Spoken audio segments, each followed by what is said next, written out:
The thermodynamic cycle, which consists of one constant pressure, one constant volume, and two isentropic processes, is called option A Otto cycle, option B diesel cycle, option C dual combustion cycle, option D Carnot cycle.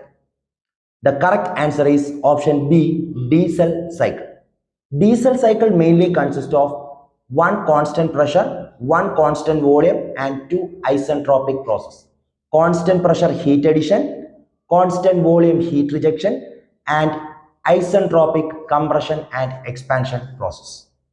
Similarly, in Otto cycle, it consists of two constant volume and two isentropic process, and in Carnot cycle, it mainly consists of two isothermal and two isentropic processes. കൂടുതൽ വീഡിയോസിനായി ടെക്ഹബ് YouTube channel subscribe ചെയ്യുക. AMVI workshop instructor offline ക്ലാസ്സുകൾ ടെക്ഹബിൽ ആരംഭിച്ചിട്ടുണ്ട്. കൂടുതൽ വിവരങ്ങൾക്കായി താഴെ കാണുന്ന നമ്പറിൽ contact ചെയ്യുക.